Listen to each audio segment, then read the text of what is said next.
ವೇದವಾಕ್ಯವನ್ನೆಲ್ಲ ಮೋದರಿಂಕಂಗಳಿಗೆ ಬೋಧಿಸುತ್ತ ಜನರ ವೇದಾವತಿಗೆ ನೆಸಿರುವ ಸಾಧು ನಿಜ ಗುಣಿಗೆ ಮಣಿಯುವೆನೋ.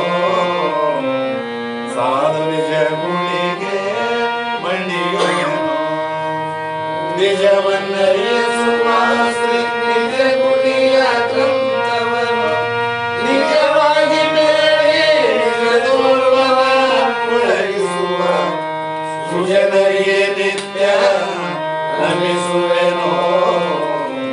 ಸುಜನರಿಗೆ ನಿತ್ಯ ನಮಿಸುವೆನೋ. ಬದ್ಧ ಜೀವರಿಗೆಲ್ಲ ಅದ್ವೈತ ಬೋಧನೆ ಸುಂದರನ್ನಾಗಿ ದೈದಾಸಿ ಜಗಿಸಿದ್ದ ಸಿದ್ಧಾರೂಢರಿಗೆ ನತನಪ್ಪೆ. ಸಿದ್ಧಾರೂಢರಿಗೆ ನತನಪ್ಪೆ. ಬಾಳ ಬಲ ವೇದಾಂತಕ್ಕೆ ಸರಿ ಬಾಳ ಗಜ್ಜನಿಗೆ ಬನಕ ಬಾಳ ಕೂಗುತ್ತಲೆ ಪರೇಲಿ ಶಾಸ್ತ್ರವೆಂಬುವ ನರಿಗಳು ಬಾಳ ಶಕ್ತಿಯ ಸಿಂಹ ಗರ್ಜನೆ ಬಾಳ ಕೇಳಿದ ಬಳಿಕ ಕೂಗವು ಬಾಳ ಕೇಳಲು ಬೇಕು ವೇದಾಂತೆಂಬ ಶಾಸ್ತ್ರವನ್ನು.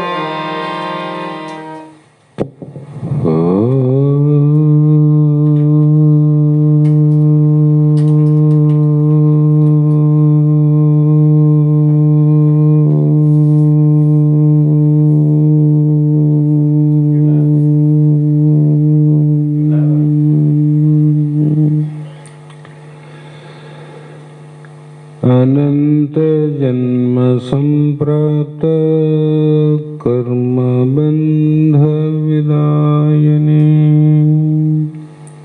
आत्मा ज्ञान प्रदानेन तस्मै श्री गुरवे नमः. गुरु ब्रह्मा गुरु विष्णु गुरुदेवो महेश्वर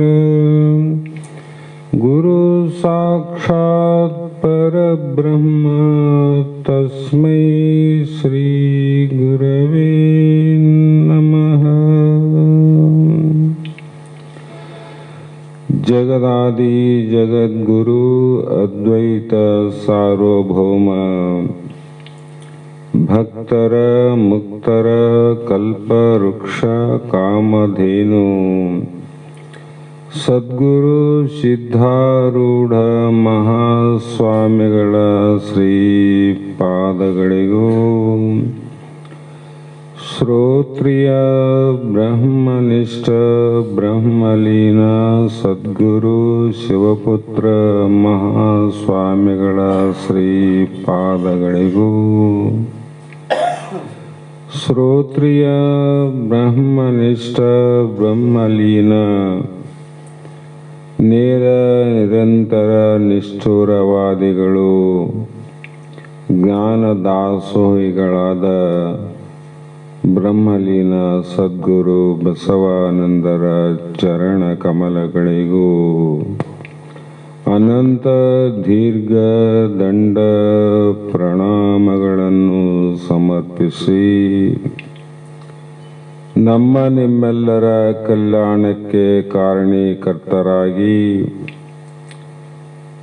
ಈ ಒಂದು ಶಕ್ತಿ ನಗರದ ಈ ಒಂದು ಪುಣ್ಯ ಕ್ಷೇತ್ರದಲ್ಲಿ 2 ವರ್ಷ ಪರ್ಯಂತರವಾಗಿ ನಮಗೆ ಆತ್ಮಜ್ಞಾನದ ಬೋಧನೆಯನ್ನು ಪ್ರಥಮವಾಗಿ ಉಪದೇಶ ಮಾಡಿದ ಬ್ರಹ್ಮಲೀನ ಸದ್ಗುರು ಸಿದ್ಧಲಿಂಗಪ್ಪ ತಾತನವರ ಶ್ರೀಪಾದಕ್ಕೂ ಅದೇ ಪ್ರಕಾರವಾಗಿ ಸದ್ಗುರು ಯಲ್ಲಾಲಿಂಗ ಮಹಾರಾಜರ ಶ್ರೀಚರಣಕ್ಕೂ ಅನಂತ ಅನಂತ ಪ್ರಣಾಮಗಳನ್ನು ಸಮರ್ಪಿಸಿ ಇಲ್ಲಿಯವರೆಗೂ ತಾವೆಲ್ಲರೂ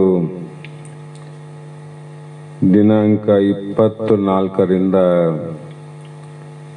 ದಿನಾಂಕ 25ರವರೆಗೆ 3 ದಿನ ಪರ್ಯಂತರವಾಗಿ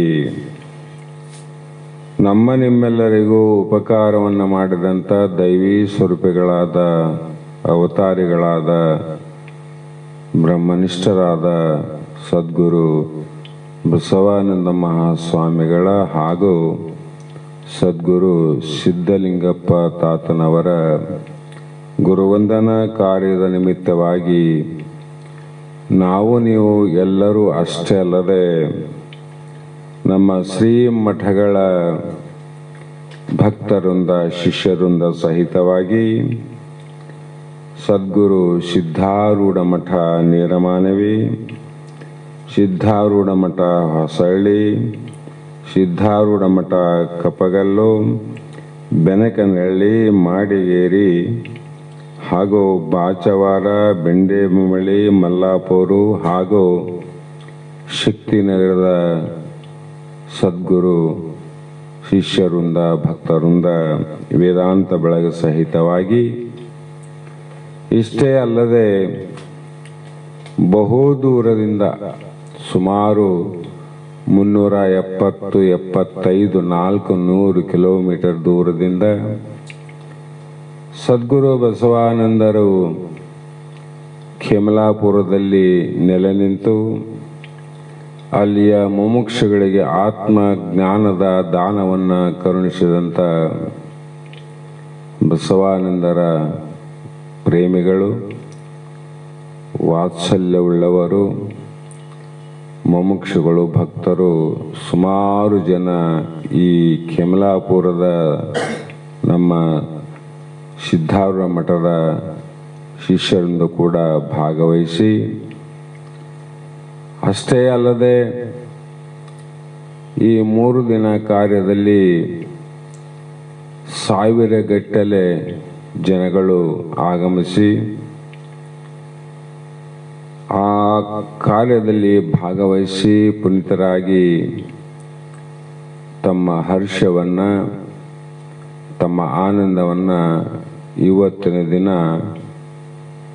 ವ್ಯಕ್ತಪಡಿಸುವುದನ್ನು ಕಂಡಾಗ ನಮಗೆ ಅತ್ಯಂತ ಸಂತೋಷವಾಗಿ ನಮ್ಮ ದೇಹದ ಮೇಲೆ ಇರುವಂಥ ಯಾವುದೋ ಬಾಧೆ ಕೂಡ ತೋರದೆ ಇವತ್ತು ಆನಂದವಾಗಿ ಸಂತೋಷವಾಗಿ ಇರಬೇಕಾಗಿದ್ದರೆ ಆ ಕಾರ್ಯದ ಭವ್ಯತೆ, ಆ ಕಾರ್ಯದ ಉತ್ಸಾಹ ಮತ್ತು ಆ ಒಂದು ಮಾನವೀಯ ಶ್ರೀಮಠದಲ್ಲಿ ಅಲ್ಲಿಯ ಭಕ್ತರಿಂದ ಶಿಷ್ಯರಿಂದ ಅವರು ಇವರು ಎನ್ನದೆ ಎಲ್ಲರೂ ಹೃದಯ ತುಂಬಿ ಹೃದಯ ಬಿಚ್ಚಿ ತಮ್ಮ ತಮ್ಮ ಸೇವಾದ ಕಾರ್ಯಗಳನ್ನು ಪ್ರತಿಯೊಬ್ಬರೂ ಭಾಗವಹಿಸಿ ಅದೆಲ್ಲವನ್ನು ಬಹು ಸುಂದರವಾಗಿ ನಿರ್ವಹಿಸಿದಂಥ ನೇರಮಾನವೀಯ ಶ್ರೀಮಠದ ಶಿಷ್ಯ ಭಕ್ತವೃಂದಕ್ಕೆ ವಿಶೇಷವಾಗಿ ನೀವೆಲ್ಲರೂ ಧನ್ಯವಾದವನ್ನು ಹೇಳಲೇಬೇಕಾದಂಥ ಸಮಯ. ಅದೇ ಪ್ರಕಾರವಾಗಿ ಈ ಕಾರ್ಯಕ್ಕೆ ಸುಮಾರು ಬಹಳಷ್ಟು ಮಹಾತ್ಮರು ಆಗಮಿಸಿದ್ದೇ ಇದಕ್ಕೆಲ್ಲ ಮೂಲ ಕಾರಣ ಅನ್ನುವಂಥ ಮಾತನ್ನು ನೀವು ಕೂಡ ಸದಾಕಾಲ ನೆನಪನ್ನು ಮಾಡುವುದು ನಮ್ಮ ಕರ್ತವ್ಯ. ಹಾಗಾಗಿ ನಾವೆಲ್ಲರೂ ಪತ್ರಿಕೆಯ ಮುಖಾಂತರವಾಗಲಿ ನಮ್ಮ ಶಕ್ತಿನಗರದ ಯಾವ ಸದಾಕಾಲ ಗುರುಸೇವೆಯಲ್ಲಿ ಭಾಗವಹಿಸಿದಂಥ ಬಹಳಷ್ಟು ಜನ ಸುಮಾರು ಕಾರ್ಯಕ್ರಮ ನಡೆಯೋದಕ್ಕಿಂತ ಮುಂಚಿತವಾಗಿ 7-8 ದಿನ ಪರ್ಯಂತರವಾಗಿ ನಮ್ಮ ಕೆ ಕೃಷ್ಣಯ್ಯ ಆಗಲಿ, ಪರಮೇಶ್ವರ ಆಗಲಿ, ಸೋಮಶೇಖರ್ ಆಗಲಿ, ಪೂಜಾರಿ ಆಗಲಿ, ಬಸವ ಆಗಲಿ, ಸುಗಪ್ಪ ಆಗಲಿ, ಬಹಳಷ್ಟು ಜನ ತಮಗೆ ವಹಿಸಿದಂಥ ಕಾರ್ಯವನ್ನು ನಿಷ್ಠೆಯಿಂದ ಎಲ್ಲರನ್ನು ಅಪ್ಪಿಕೊಂಡ ಕಾರಣ ಈ ಕಾರ್ಯಕ್ಕೆ ನಾವು ಕೇಳಿಕೊಂಡಂಥ ಪ್ರಾರ್ಥಿಸಿದಂಥ ಎಲ್ಲ ಮಹಾತ್ಮರು ಕೂಡ ಒಬ್ಬರೂ ಬಿಡದೆ ಇನ್ನೂ ಹೆಚ್ಚಿನ ಸಂಖ್ಯೆಯಲ್ಲಿ ಆ ಕಾರ್ಯಕ್ಕೆ ಆಗಮಿಸಿದ್ದು ಇನ್ನೊಂದು ಮೆರಗು. ಈ ಕಾರ್ಯದಲ್ಲಿ ನಮ್ಮ ಪರಮ ಪೂಜ್ಯರಾದ ಸೋಮನಾಥ ಶಿವಾಚಾರ್ಯ ಮಹಾಸ್ವಾಮಿಗಳು ಸುಲ್ತಾನ್ಪುರದವರು ಧ್ವಜ ಆರೋಹಣವನ್ನು ಮಾಡಿ, ಪರಮ ಪೂಜ್ಯ ಅಭಿನವ ಸೋಮನಾಥ ಶಿವಾಚಾರ್ಯ ಮಹಾಸ್ವಾಮಿಗಳು ಬೂರಹನ್ಮಠ ನವಲ್ಕರ್ ಅವರಿಂದ ಜ್ಯೋತಿ ಬೆಳಗುವುದರೊಂದಿಗೆ ಕಾರ್ಯಕ್ರಮ ದಿವ್ಯ ಸಾನ್ನಿಧ್ಯವನ್ನು ವಹಿಸಲು ಪರಮ ಪೂಜ್ಯರಾದ ಹದುಳ ಹೃದಯದವರಾದ ನಮ್ಮ ಸದ್ಗುರು ಬಸವಾನಂದರ ಶಿಷ್ಯ ವೃಂದ, ಮುಮುಕ್ಷುಗಳ ವೃಂದದಲ್ಲಿ ಅತ್ಯಂತ ಬಹಳ ಪ್ರೀತಿಯನ್ನು ಮಾಡುವಂಥ ಮಹಾತ್ಮರು ಪೂಜ್ಯರು ಆದಂಥ ಶ್ರೀ ಶ್ರೋತ್ರಿಯ ಬ್ರಹ್ಮ ಸದ್ಗುರು ಅಭಿನವ ಸಿದ್ಧಾರೂಢ ಮಹಾಸ್ವಾಮಿಗಳು ಶಾಂತಾಶ್ರಮ ಹುಬ್ಬಳ್ಳಿ ಹಾಗೂ ಷಣ್ಮುಖಾರೂಢ ಮಠ ವಿಜಯಪುರ ಇವರು ದಿವ್ಯ ಸಾನ್ನಿಧ್ಯವನ್ನು ವಹಿಸಿಕೊಂಡು, ಅದೇ ಪ್ರಕಾರವಾಗಿ ಪರಮ ಪೂಜ್ಯರಾದ ಸದ್ಗುರುಗಳು ಶ್ರೋತ್ರಿಯ ಬ್ರಹ್ಮನಿಷ್ಠರು, ನಾವು ನೀವೆಲ್ಲರೂ ಕಣ್ಣಾರೆ ಪ್ರತ್ಯಕ್ಷ ಪ್ರಮಾಣದಿಂದ ನೋಡಿದಾಗ ಒಬ್ಬ ಆತ್ಮಜ್ಞಾನಿ, ದಿವ್ಯಜ್ಞಾನಿ ಹೇಗೆ ಇರುತ್ತಾರೆ ಅನ್ನುವುದನ್ನು ಶಾಸ್ತ್ರವನ್ನು ಆಲಿಸಿದಂಥ ಪ್ರತಿಯೊಬ್ಬರಿಗೂ ಕೂಡ ಮನದಟ್ಟು ಆಗುವಂತೆ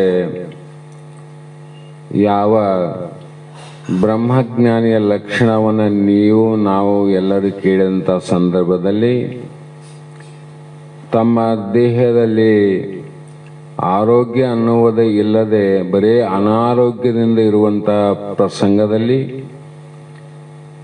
ನಿಮ್ಮೆಲ್ಲರನ್ನ ಕುರಿತು ದರ್ಶನ ಭಾಗ್ಯವನ್ನು ನೀಡಿ ತಮ್ಮ ದಿವ್ಯವಾದ ವಿಷಯಗಳ ಪರ್ಯಂತ ಹಿಡಿದುಕೊಂಡು ಬ್ರಹ್ಮಜ್ಞಾನದ ಉಪದೇಶವನ್ನು, ವಿಷಯದ ಉಪದೇಶವನ್ನು ಪ್ರತಿಯೊಬ್ಬರಿಗೂ ಕೂಡ ಅರ್ಥವಾಗುವ ರೀತಿಯಲ್ಲಿ ಇನ್ನೆಷ್ಟು ಕೇಳಬೇಕು ಅನ್ನುವಂಥ ಸಮಯದಲ್ಲಿ ಅವರು ಬಾಗಲಕೋಟೆಯಿಂದ ಶಕ್ತಿನಗರಕ್ಕೆ ಮೊದಲೇ ಹೇಳಿದರು. ಅವರು ಆಸ್ಪತ್ರೆಗೆ ಹೋಗ್ತಕ್ಕಂಥ ನಾವು ಆಶ್ರಮಕ್ಕೆ ಬಂದೀವಿ ಅಂತ.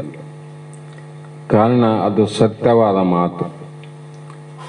ಆ ಒಂದು ದೇಹದ ನೋವುಗಳು ಎಷ್ಟು ಪ್ರಮಾಣ ಯಾವ ರೀತಿ ಇರ್ತಾವ ಅಂತ ಬಹು ದೀರ್ಘಕಾಲ ಯಾರು ಅನುಭವಿಸ್ಯಾರ ಅಂಥವ್ರಿಗೆ ಮಾತ್ರ ಇನ್ನೊಬ್ಬರ ನೋವಿನ ಅರ್ಥ ಆಗ್ತದ, ಅನುಭವ ಆಗ್ತದೆ. ಅವರ ಅನುಭವವನ್ನು, ಅವರ ದೇಹವನ್ನು ನೋಡಿದಾಗ ನನಗೆಷ್ಟು ಸಂತೋಷ ಆಗ್ತಿತ್ತು. ನಿಜವಾಗಿಯೂ ಕೂಡ ನಾ ಬಹಳ ಸಲ ಹೇಳ್ತೀನಿ, ನಿಮಗೆಲ್ಲರೂ ಅರ್ಥ ಮಾಡ್ಕರಿ. ಎಲ್ಲಿವರೆಗೂ ನಮ್ಮ ದುಃಖದ ಅನುಭವ ಆಗೋದಿಲ್ಲೋ ಅಲ್ಲಿವರೆಗೂ ನಿಶ್ಚಯವಾದ ಸುಖದ ಪ್ರಾಪ್ತಿಗಾಗಿ ನಾವು ಹೋರಾಡೋದಿಲ್ಲ. ದುಃಖನೇ ಆಗಿಲ್ಲ ಅಂದರೆ ಸುಖದ ಕಡೆ ಮುಖ ಮಾಡೋಂಗಿಲ್ಲ. ಹಾಗಾಗಿ ಅವರ ಪ್ರಾರಬ್ಧ ಅನುಸಾರವಾಗಿ ಮತ್ತು ಆತ್ಮಜ್ಞಾನಿಯ ಪರೀಕ್ಷಾರ್ಥವಾಗಿ ಮಾಯೆ ಅನ್ನುವುದು ಅಷ್ಟು ಸುಲಭ ಅಲ್ಲ.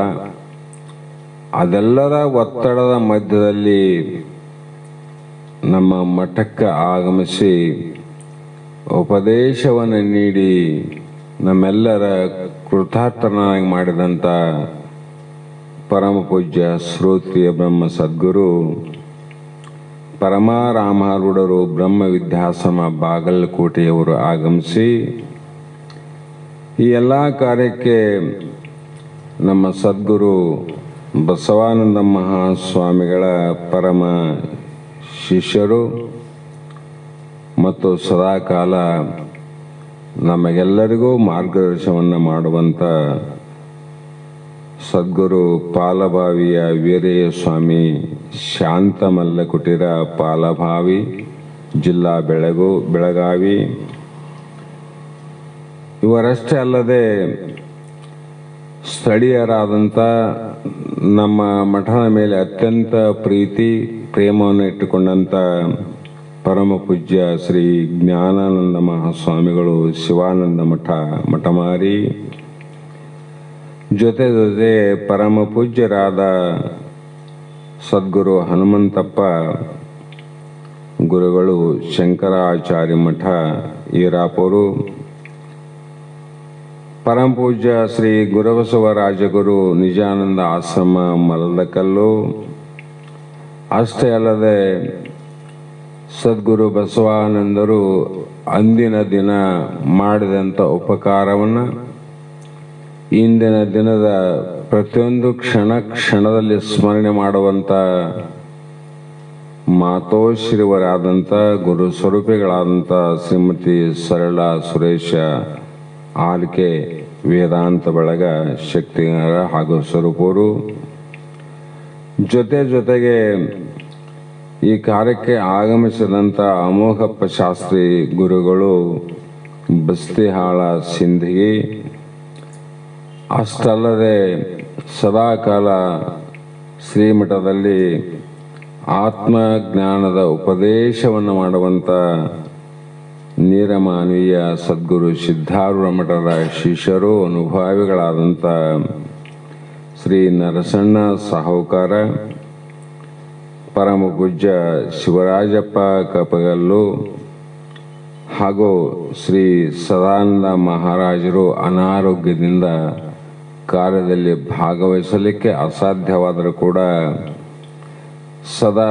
ಗುರುಸ್ಮರಣೆಯನ್ನು ಮಾಡುವಂಥವರು ಹಾಗೂ ಸದ್ಗುರು ಸೇವಕರು ಆಗಿ ಆಜ್ಞೆಯನ್ನು ಪಾಲನೆ ಮಾಡಿ ಎಲ್ಲ ಕಾರ್ಯದಲ್ಲಿ ಸಹಕರಿಸಿದಂಥ ಶ್ರೀ ಪ್ರಭು ಸಿದ್ಧಾರೂಢ ಮಠ ನೀರಮಾನವಿ ವೇದಾಂತ ಬಳಗ, ಇವರೆಲ್ಲರ ಉಪಸ್ಥಿತಿಯಲ್ಲಿ ಆ ವೇದಿಕೆ ಹೇಗಿತ್ತು ಅಂದರೆ ಅದು ಒಂದು ಕೈಲಾಸದಲ್ಲಿ ಶಿವನ ಒಡ್ಡೋಲಗಂತ ಪರಮಾತ್ಮನ ಸಭೆಯಲ್ಲಿ ಶೋಭಾಯಮಾನವಾಗಿ ನಿಮ್ಮೆಲ್ಲರಿಗೂ ಉಪದೇಶವನ್ನು ನೀಡಿ ಉಪದೇಶವನ್ನು ಕರುಣಿಸಿ ಕೃತಾರ್ಥನಾಗಿ ಮಾಡಲಿಕ್ಕೆ ಇಷ್ಟೆಲ್ಲ ಮಹಾತ್ಮರು ಶರಣರ ಆಗಮವೇ ನಾವು ಪತ್ರಿಕೆಯಲ್ಲಿ ಹಾಕ್ತೀವಿ. ಶರಣರ ಬರುವೆಮೆಗೆ ಪ್ರಾಣ ಜೀವಾಳವಯ್ಯ ಅಂತ. ನಾವಿಷ್ಟೆಲ್ಲ ಮಾಡೀವಿ ಸರಿ, ಮಹಾತ್ಮರ ಆಗಮನ ಆಗದಿದ್ದರೆ ಆ ಬ್ರಹ್ಮ ವೇದಿಕೆ ಶೋಭಾಯಮಾನವಲ್ಲ. ಇಷ್ಟೆಲ್ಲ ಕಾರ್ಯಕ್ಕೆ ನಮ್ಮ ಸದ್ಗುರು ಬಸವಾನಂದರ ಭಕ್ತರಿಂದ ಶಿಷ್ಯರಿಂದ ಎಲ್ಲ ಮಠದ ಬಳಗದ ವತಿಯಿಂದ ನೀವು ಆಗಮಿಸಿದಿರಿ.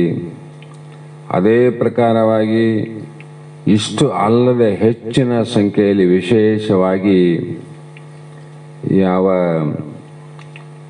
ಸದ್ಗುರು ಶ್ರೋತ್ರಿಯ ಬ್ರಹ್ಮನಿಷ್ಠರಾದಂಥ ವಿದ್ಯಾನಂದ ಮಹಾಸ್ವಾಮಿಗಳ ಆಗಮನ ಸರಳವಾಗಿ ಸಹಜವಾಗಿ ನಡೆದು ಹೋದಂಥ ಒಂದು ಪವಾಡ ಕ್ರಿಯೆ ಅದು.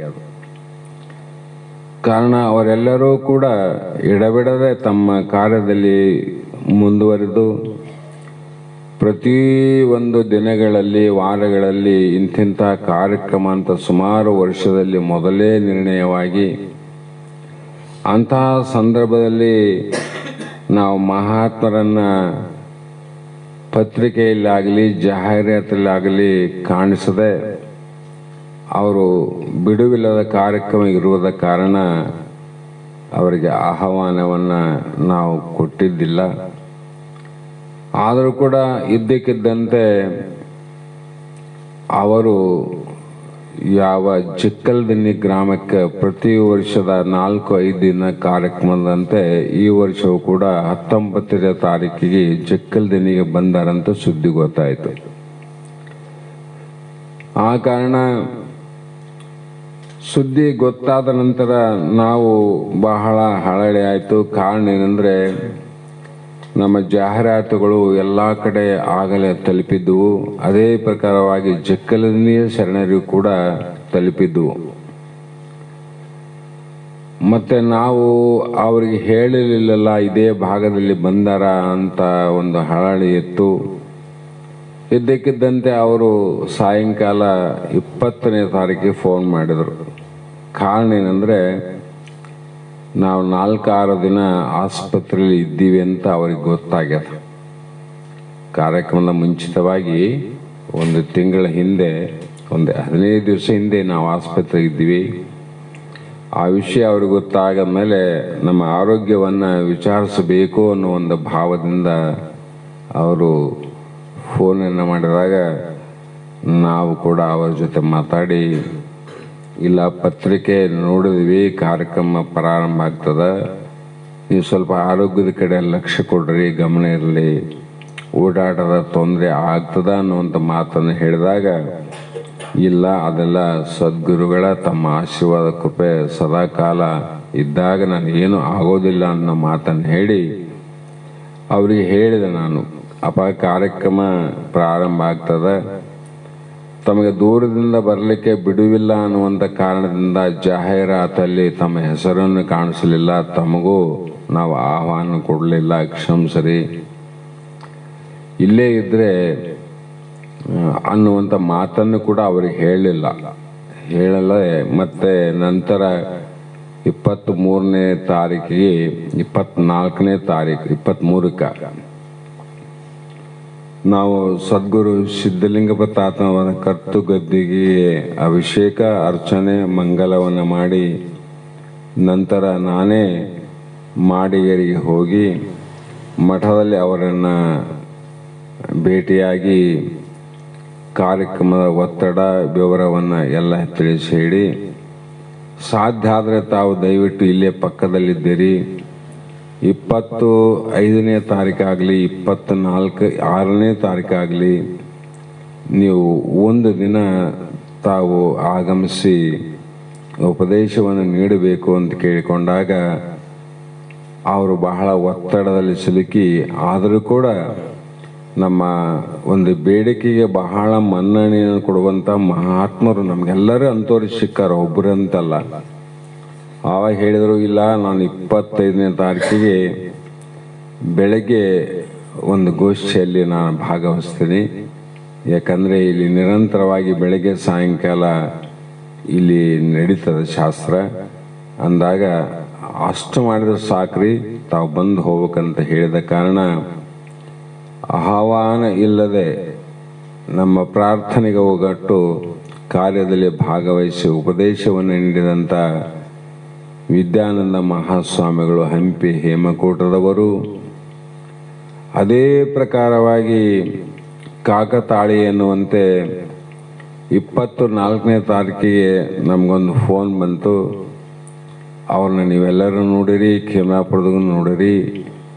ಖೇಮ್ನಾಪುರ ಪರಮಾನಂದವಾಡಿಯ ಯಾವ ಡಾಕ್ಟರ್ ಅಭಿನವ ಬ್ರಹ್ಮಾನಂದ ಮಹಾಸ್ವಾಮಿಗಳು ಫೋನ್ ಮಾಡಿದರು, ಅಪ್ಪ ತಾವು ಎಲ್ಲಿದ್ದೀರಿ, ತಮ್ಮ ದರ್ಶನಕ್ಕಾಗಿ ಬರ್ತಾ ಇದ್ದೀವಿ, ನಾವು ರಾಯಚೂರಿಗೆ ಬಂದೀವಿ ಆಗಲಂತ ಹೇಳಿದರು. ನಾಳೆ ಮಂತ್ರಾಲಯ ಹೋಗ್ತೀವಿ, ಶಕ್ತಿನಗರಕ್ಕೆ ಬರ್ತೀವಿ, ತಮ್ಮನ್ನ ಭೇಟಿಯಾಗಿ ಹೋಗ್ತೀವಿ ಅಂತ ಮಾತು ಹೇಳಿದಾಗ ನಮಗೂ ಕೂಡ ಬಹಳ ಸಂತೋಷನಾಯಿತು. ಇನ್ನೊಂದು ಕಡೆ ಸ್ವಲ್ಪ ಇಂತಹ ಕಾರ್ಯಕ್ರಮ ನಡೆದಾಗ ಮಹಾತ್ಮರೆಲ್ಲರೂ ಬಂದಾರ, ಅವ್ರಿಗೆ ತಿಳಿಸುವಂಥ ಕರ್ತವ್ಯ ನಮ್ಮದ. ಹಾಗಾಗಿ ಅಪ್ಪ ತಾವು ಮಂತ್ರಾಲಯ ಹೋಗಿ ಬರ್ರಿ, ನಂತರ ಶ್ರೀಶೈಲ ಅಂತ ಯಾತ್ರೆಯನ್ನು ಮಾಡ್ರಿ. ಆದರೂ ಕೂಡ ನಮ್ಮ ಕಾರ್ಯಕ್ರಮದ ವಿಷಯ ಅವರಿಗೆ ಆಗಲೇ ಗೊತ್ತಾಗಿತ್ತು. ರಾಯಚೂರಲ್ಲಿ ಪತ್ರಿಕೆ ನೋಡ್ಯಾರ, ಯಲ್ಲಪ್ಪ ಶೆಟ್ಟಿ ಅವರ ಮನೆಯಲ್ಲಿದ್ದರು. ಅವರಿಗೂ ಕೂಡ ತಾವು ಒಂದು ದಿನ ಆದರೂ ಕೂಡ ನೀವು ಬೆಳಗಾವಿಗೆ ವಾಪಸ್ ಹೋಗುವಾಗ, ಶ್ರೀಶೈಲಿಂದ ಬರುವಾಗ ನೀವು ನಮ್ಮ ಆಶ್ರಮಕ್ಕೆ, ನಮ್ಮ ಮಠಕ್ಕೆ ತಾವು ಬಂದು ಹೋಗಬೇಕು ಅಂತ ಕೇಳಿಕೊಂಡಾಗ ಅವರು ಕೂಡ ಹೇಳಿದರು, 25ನೇ ತಾರೀಕಿಗೆ ಖಂಡಿತವಾಗಿ ನಾ ಬಂದೇ ಬರ್ತೀನಿ, ಒಂದು ದಿನದ ಮುಂಚಿತ ಕಾರ್ಯಗಳು ಎಷ್ಟೇ ಇದ್ರೂ ಕೂಡ ಮುಂದೂಡ್ತೀನಿ, ಬರ್ತೀನಿ ಅಂತಕ್ಕಂಥ ಹೃದಯ ತುಂಬಿ ಮಾತನಾಡಿದಾಗ ನಮಗೆ ಬಹಳ ಸಂತೋಷ ಆಯಿತು. ಕೊಟ್ಟ ಮಾತಿನಂತೆ ಅವರು 25ನೇ ತಾರೀಕಿಗೆ ಶ್ರೀಮಠಕ್ಕೆ ಆಗಮಿಸಿದರು. ಮತ್ತು ಅವತ್ತೇ ನಿರ್ಗಮಿಸ್ತೀವಿ ಅಂತ ಹೇಳಿದಾಗ ನಾಳೆ ಕೂಡ ತಾವು ಇರಬೇಕು ಅಂದಾಗ ತಮ್ಮ ಪ್ರವಾಸವನ್ನು ರದ್ದುಗೊಳಿಸಿ ನಮ್ಮ ಕಾರ್ಯದಲ್ಲಿ ಭಾಗವಹಿಸಿ ಉಪದೇಶವನ್ನು ನೀಡಿದರು. ಅವರ ಆಗಮನ ಕೂಡ ಅದು ಕಾಕತಾಳೀಯಂತೆ. ಅದು ಹಂಪಿಯವರ ಮತ್ತು ಪರಮಾನಂದವಾಡಿಯ ಡಾಕ್ಟರ್ ಅಭಿನವ ಬ್ರಹ್ಮಾನಂದ ಸ್ವಾಮಿಗಳದು ಕಾಕತಾಳೀಯ ಆಗಮನ. ಅದೇ ಪ್ರಕಾರವಾಗಿ ಇನ್ನೊಬ್ಬ ಮಹಾತ್ಮರು ಕೂಡ ಆಗಮಿಸಬೇಕಾಗಿತ್ತು. ಅವರು ಬರ್ತಾರಂತ ಅನ್ಕೊಂಡಿದ್ದೀವಿ. ಆದರೆ ಕಾರಣಾಂತರದಿಂದ ಸ್ವಲ್ಪ ಅಡಚಣೆ ಆದ ಕಾರಣ ನಮ್ಮ ಯಾವ ಖಿಮ್ಲಾಪುರ ಗ್ರಾಮದಲ್ಲಿ ನಡೆದಂಥ ಶ್ರೀಮಠದ ಕಾರ್ಯದಲ್ಲಿ ಭಾಗವಹಿಸಿದಂಥ ಸೊಲ್ಲಾಪುರನ ಬಸವ ಆರೂಢ ಮಠದ ವರ್ತಮಾನ ಕಾಲದ ಪೂಜ್ಯರಾದಂಥ ಶ್ರೋತ್ರಿಯ ಬ್ರಹ್ಮನಿಷ್ಠರಾದ ಶಿವಪುತ್ರ ಮಹಾಸ್ವಾಮಿಗಳು ಕೂಡ ಅವರು ಬರಬೇಕಂತ ಅಪೇಕ್ಷೆ ಕೂಡ ಬಹಳ ಇತ್ತು. ಅವರು ಕೂಡ ಹೇಳಿದರು, ಪತ್ರಿಕೆಯಲ್ಲಿ ನಮ್ಮ ಹೆಸರು ಮುಖ್ಯ ಅಲ್ಲ, ತಮ್ಮ ಕಾರ್ಯಕ್ರಮದಲ್ಲಿ ಭಾಗವಹಿಸುವುದೇ ನಮ್ಮ ಕರ್ತವ್ಯ, ಸಾಧ್ಯ ಆದ ಮಟ್ಟಿಗೆ ನಾನು ಬರ್ತೀನಿ ಅನ್ನೋ ಮಾತನ್ನು ಹೇಳಿದರು. ಆದರೆ ಕಾರಣಾಂತರದಿಂದ ಸ್ವಲ್ಪ ಬರಲಿಕ್ಕೆ ಆಗಲಿಲ್ಲ. ಇಷ್ಟೆಲ್ಲ ಯಾಕೆ ಹೇಳಕತ್ತೀನಿ ನಾನಂದರೆ, ಈ ಒಂದು ಗುರು ಕಾರ್ಯದಲ್ಲಿ ವಿಶೇಷವಾಗಿ ನಮ್ಮ ಸದ್ಗುರು ಬಸವಾನಂದರ ಮೇಲೆ ಇಟ್ಟಂಥ ವಿಶ್ವಾಸ, ಅವರ ನಡೆ, ಅವರ ನುಡಿ, ಅವರ ನಡೆ ನುಡಿಯನ್ನು ಅವರು ಬಹುಶಃ ಈಗ ಹೇಳ್ತಕ್ಕಂಥವ್ರು ಬಂದಂಥವರು ಯಾರೂ ನೋಡಿಲ್ಲ, ಯಾರಿಗೂ ಅವರನ್ನು ನೋಡಿಲ್ಲ. ನೋಡದೇ ಇದ್ದರೂ ಕೂಡ ಇಷ್ಟೆಲ್ಲ ಅವರ ಮೇಲೆ ಒಂದು ಗೌರವ, ಅವರ ಮೇಲೆ ವಿಶ್ವಾಸ, ಅವರ ಬ್ರಹ್ಮನಿಷ್ಠತ್ವ, ಅವರ ನಿಷ್ಠುರತ್ವ, ಅವರ ಜ್ಞಾನವನ್ನು ಅವರನ್ನು ನೋಡದೇ ಇದ್ದರೂ ಕೂಡ, ಅವರಿಂದ ಶಾಸ್ತ್ರ ಅಭ್ಯಾಸವನ್ನು ಮಾಡದಿದ್ದರೂ ಕೂಡ ಎಷ್ಟೋ ಜನ ಮಹಾತ್ಮರು ಅವರ ದೇಹ ಬಿಟ್ಟ ನಂತರ ಈಗ ಸುಮಾರು 19 ವರ್ಷದ ಪುಣ್ಯ ಸ್ಮರಣೋತ್ಸವ ಕಾರ್ಯಕ್ರಮವನ್ನು ತಾವೆಲ್ಲರೂ ಮಾಡಿರಿ. ಈ ಒಂದು 19 ವರ್ಷದ ಪರ್ಯಂತರವಾಗಿ ಅವರ ಪುಣ್ಯ ಸ್ಮರಣೋತ್ಸವ ಕಾರ್ಯಕ್ರಮದಿಂದ ನಮ್ಮದು ಕೂಡ ಹೇಗಾಯ್ತು ಅಂದರೆ, ಅದು ಹುಬ್ಬಳ್ಳಿ ಅಲ್ಲ ಹೂಬಳ್ಳಿ ಅಂದಂಗೆ ನಮ್ಮ ಸದ್ಗುರು ಬಸವಾನಂದರ ಬಳ್ಳಿ ಕೂಡ ಬರೀ ಹುಬ್ಬಳ್ಳಿಗೆ ಅಷ್ಟೇ ಸೀಮಿತವಾಗದೆ ಎಲ್ಲ ಕಡೆಯಿಂದ ಮೊನ್ನೆ ಭಾಗವಹಿಸಿದಂಥ ಜನರನ್ನು ಕೇಳಿದಾಗ ನಮಗೊಂದು ಆಶ್ಚರ್ಯವಾದಂಥ ಒಂದು ಅನುಭವ ಆಯಿತು. ಅನುಭವ ಏನಂದರೆ, ಅಲ್ಲಿ ಎಂದೂ ಮುಖವನ್ನು ನೋಡದಂಥ ದರ್ಶನವನ್ನು ಅವ್ರ ಮುಖ ನಾವು ನೋಡಿಲ್ಲ, ನಮ್ಮ ಮುಖ ಅವರು ನೋಡಿಲ್ಲ. ಅಂತಹ ವ್ಯಕ್ತಿಗಳು ಸುಮಾರು 40ರಿಂದ 45 ಜನಸಂಖ್ಯೆ ಒಂದೇ ಸಲ ಬಂದಿಲ್ಲ. ಅವರು ಹಿಂಗೆ ಬರೋದು ಮತ್ತು ಹೋಗೋದು ಈ ಥರ ಇದ್ದಾಗ ನಾನು ಬೆಳಗ್ಗೆ 24ನೇ ತಾರೀಕು ಗದ್ದೆಗೆ ನಮಸ್ಕಾರ ಮಾಡಿ ಒಂದು ರೂಮಲ್ಲಿ ಕೇಳಿದ, ಯಾರೋ ಒಂದು 8 ಜನ ಹೊಸ ಮುಖ ಅಲ್ಲಿ ನೋಡೇ ಇಲ್ಲ ನಾನು. ಆವಾಗ ಕೇಳಿದೆ ನಾನು, ಅಲ್ರಿ ಯಾವ ನಿಮ್ಮದು ಅಂತ ಕೇಳಿದಾಗ ಅವರು ಹೂವಿನ ಹಡಗಲಿ, ಬಳ್ಳಾರಿ, ದಾವಣಗೆರೆ ಈ ಕಡೆಯಿಂದ ನಾವು ಬಂದೀವಿ ಅಂದರು.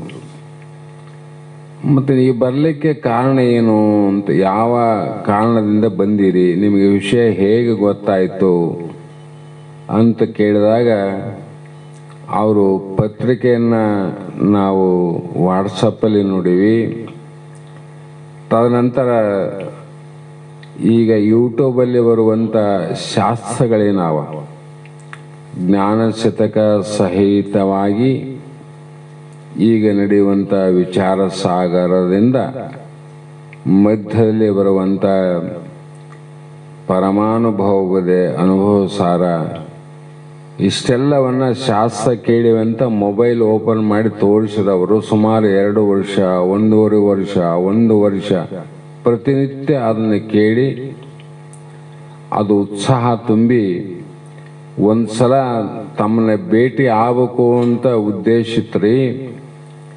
ಹಾಗಾಗಿ ಈಗ ಎರಡೂ ಕಾರ್ಯ ಆಗ್ತದ, ನಿಮ್ಮ ಕಾರ್ಯಕ್ರಮನೂ ಆಗ್ತದ, ತಮ್ಮನ್ನ ನೋಡಿದಂಗೆ ಆಗ್ತದ ಅನ್ನೋ ಒಂದು ಭಾವದಿಂದ ಬಂದೀವಿ ಅಂತ ಹೇಳಿದಾಗ ನನಗೆ ಆಶ್ಚರ್ಯ ಆಯ್ತು. ನಾವು ಪಾರಮಾರ್ಥದ ಯಾವುದೇ ಸಣ್ಣ ಕಾರ್ಯವನ್ನು ಮಾಡಿದರೂ ಕೂಡ ಮುಂದೆ ಅದು ಏನಾಗ್ತದ ಅಂತಂದರೆ, ಆಲದ ಮರದ ಬೀಜ ಚಿಕ್ಕದಾದರೂ ಮರ ಬಹು ಹಿರಿದಾದದ್ದು ಅನ್ನುವಂತೆ ಇಷ್ಟು ಅದರ ಉಪಯೋಗ ಮಾಡಿಕೊಂಡರಂದಾಗ ನಮಗೆ ಆಶ್ಚರ್ಯ ಆಯಿತು. ನಿಜವಾಗಿ ಕೂಡ ಈ ಮಾಡುವಂಥ ಕಾರ್ಯದಿಂದ ನಮಗೇನು ಬೇಕಾಗಿಲ್ಲ, ಅವರಿಂದ ನಮಗೇನು ನಮಸ್ಕಾರ ಬೇಕಾಗಿಲ್ಲ, ಚಮತ್ಕಾರ ಬೇಕಾಗಿಲ್ಲ, ಇನ್ನೊಂದು ಯಾವುದನ್ನು ಬಯಸದೆ ನಿಸ್ವಾರ್ಥದಿಂದ ಮಾಡುವಂಥ ಒಂದು ಸಣ್ಣ ಕಾರ್ಯ ಇವತ್ತು ಕರ್ನಾಟಕ ರಾಜ್ಯದ ಬಿಜಾಪುರಲ್ಲಿ, ದಾವಣಗೆರೆಯಲ್ಲಿ, ಬೆಂಗಳೂರಲ್ಲಿ, ಹಡಗಲಿ ಇರಲಿ, ಬಳ್ಳಾರಿ ಇರಲಿ, ಎಲ್ಲ ಕಡೆ ಇದರ ಉಪಯೋಗ ಆಗ್ತದ ಅನ್ನೋದನ್ನು ಕೇಳಿದಾಗ ನನಗೆ ಒಂದು ಕ್ಷಣ ರೋಮಾಂಚನ ಆಯಿತು. ನಾವೆಷ್ಟು ಅಲಕ್ಷ್ಯದಿಂದ ನೋಡಿದರೂ ಕೂಡ ಲಕ್ಷ್ಯದಿಂದ ನೋಡುವಂಥ ಸಹಸ್ರಾರು ಜನ ಇಷ್ಟೆಲ್ಲ ನಾವು ಕೇಳ್ತಾ ಇದ್ದೀವ್ರಿ. ನಮಗೆ ಬಹಳ ಉಪಕಾರ ಆಗ್ಯದ.